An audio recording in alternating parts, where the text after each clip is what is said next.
ऑफिसच्या डब्यासाठी मस्त अशी चमचमीत भाजी केली आहे. गोबी न खाणारे सुद्धा आवडीनं खातील. एकदम सोप्या पद्धतीने ही भाजी केली आहे, पण खायला खरंच खूप मस्त चमचमीत आणि टेस्टी होते. नक्की करून बघा. इथे एक टमॅटो घेतला आहे. टमॅटो फक्त आंबट नसलं पाहिजे. आता मिडियम साईजचा कांदा घेतला आहे, बारीक कापून घेतला आहे. त्याच्यामध्ये 4-5 लसणाच्या पाकळ्या, थोडंसं 1 इंच अद्रकचा तुकडा आणि थोडीशी कोथिंबीर. थोडंसं तेल टाकून आपल्याला हे सगळं छान व्यवस्थित भाजून घ्यायचं आहे. हलकासा कलर चेंज होईपर्यंत आपल्याला भाजून घ्यायचं आहे. आता थोडंसं त्याच्यावर पाणी टाकायचं आहे. तेल टाकायचं पहिल्यांदा, थोडंसं भाजून घ्यायचं, मग थोड्या वेळाने थोडंसं पाणी शिंपडायचं त्याच्यावर आणि व्यवस्थित भाजून घ्यायचं आहे. आता 1-2 मिनटं झालेली आहेत. गॅस बंद केला आहे. थंड करून घ्यायचं आहे हे सगळं. आता मिक्सरच्या भांड्यात टाकायचं आणि आपल्याला मिक्सरला छान एकदम बारीक पेस्ट करून घ्यायची आहे. या पद्धतीनं बघू शकता, इतकं आपल्याला बारीक पाहिजे आहे. आता हे बाजूला ठेवूया. आता गोबी आपण चाकूचा वापर न करता एकदम बारीक आपल्याला गोबी कापायचा आहे. तर बघू शकता खूप बारीक कापलेला आहे. एकदम सोपी पद्धत आहे. फक्त आता गोबी घ्यायचा, एकदम फ्रेश गोबी घ्यायचा आहे. फक्त 2 भाग करण्यासाठी आपल्याला इथं फक्त चाकूचा वापर करायचा आहे. आता 2 भाग झाल्यावर ना, फक्त गोबी ना जास्त आतला थोडासा कडक असतो ना, ते घ्यायचं नाही आहे आपल्याला. जर थोडंसं सॉफ्ट असेल ना, तर हे गोबी वापरायचं आहे भाजीसाठी, म्हणजे भाजी पटकन शिजते. तर ते चाकू आपण साईडला ठेवून देऊया.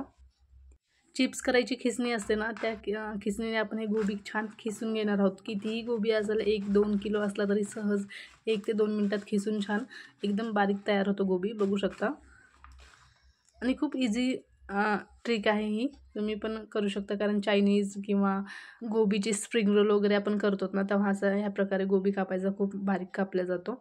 आता गोबी छान कापून तयार आहे. गरम पाण्यामध्ये थोडंसं मीठ टाकून गोबी छान आपण स्वच्छ धुवून घेतला आहे. तर आता हे गोबीचे आपल्याला वडे करायचे आहेत. तर तुम्हाला पाहिजे तसा आकार तुम्ही देऊ शकता. इथं 2 चमचे बेसन घेतला आहे, 1 चमचा लाल तिखट, अर्धा चमचाला थोडं कमी गरम मसाला, थोडंसं धने पावडर, थोडीशी हळद आणि थोडंसं मीठ टाकलं आहे. आता हे सगळं व्यवस्थित मिक्स करायचं आहे. तुम्हाला अजून कोणते मसाले वगैरे टाकायचे असतील तुम्ही टाकू शकता, किंवा धनेसुद्धा टाकू शकता, धण्याची पावडर, किंवा धने आवडत असतील तर ते पण टाकू शकता.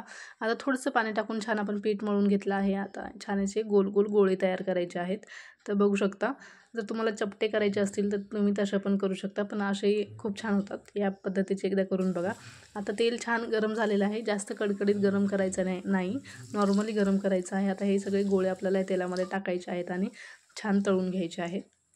तर जास्त बेसनचा वापर करू नका. जर जास्त बेसन टाकलं ना, तर भजी म्हणू आपण गोबीचे, तर खूप जास्त पिठूळ होतात. तर त्याच्यामुळे थोडंसं कमी प्रमाणात बेसन यूज करा. तर या रेसिपीचं नाव सांगू शकता मला कमेंटमध्ये, नक्की सांगा तुम्ही काय नाव देसाल या भाजीला. तर आता हे छान आपले तळून झालेले आहेत. आपण एका प्लेटमध्ये काढून घेऊया. असे पण खायला खूप मस्त लागतात. तुम्ही असेसुद्धा खाऊ शकता. एकदम खूप मस्त झालेले आहेत, चमचमीत झालेले आहेत आणि कुरकुरीत पण होतात बरं. आता त्याच तेलामध्ये आपण 1 चमचा लाल तिखट टाकणार आहोत आणि अर्धा चमचा कांदा लसूण मसाला. हलकंसं तेल गरम होता, गॅस बंद केला होता. आता पुन्हा गॅस आपल्याला चालू करायचा आहे आणि एकदम कडकडीत तेलामध्ये लाल तिखट वगैरे टाकू नका, नाही तर करपू शकते. आता याच्यामध्ये आपलं वाटण टाकायचं आहे, कांदा आणि टमॅटोचं. छान व्यवस्थित मिक्स करायचं आहे. एकदम 2-3 मिनटं आपल्याला छान व्यवस्थित मिक्स करत राहायचं. चांगलं तेल सुटेपर्यंत हे व्यवस्थित मिक्स करायचं, म्हणजे भाजी खूप मस्त होते आणि ग्रेव्हीला खूप छान चव येते. तर गॅस इथं फुल ठेवायचा आहे. असं मिक्स करतच राहायचं आणि साईडला कढईने लागलेलं असते ना, ते पण काढत राहायचं एका चमच्याने.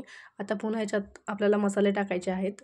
अर्धा चमचा गरम मसाला, थोडीशी हळद, थोडंसं धने पावडर आणि कसुरी मेथी टाकायची आहे. आता सगळं व्यवस्थित मिक्स करायचं आहे.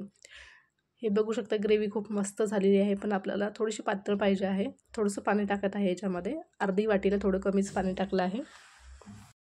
आता पुन्हा व्यवस्थित आपल्याला मिक्स करायचं आहे. ह्या पद्धतीची गोबीची भाजी खरंच खूप मस्त झाली होती. एकदा खरंच करून बघा, खूप चमचमीत होते. 2-3 चपात्या तुम्ही एक्स्ट्रा खासालच, म्हणून थोड्याशा चपात्या पण जास्त करून ठेवा. खूप मस्त झाली होती भाजी. तर थोडं पुन्हा एक्स्ट्रा पाणी टाकलं आहे मी. पुन्हा अर्धी वाटी पाणी टाकलं होतं. आता छान व्यवस्थित मिक्स केलं, एक उकळी येऊ दिली त्याला आणि कोथिंबीर टाकली आहे. आता याच्यामध्ये ना गॅस बंद करायचा आणि कुरकुरीत गोबीचे भजी आपण टाकायचे आहेत आणि 2-3 मिनटासाठी छान झाकून ठेवायचं आहे. गॅस बंद केला हे लक्षात ठेवा. आता छान वाफेवरच ते शिजतात. आता याच्यावर थोडीशी क्रीम टाकायची आहे. तयार आहे भाजी. Okay, bye.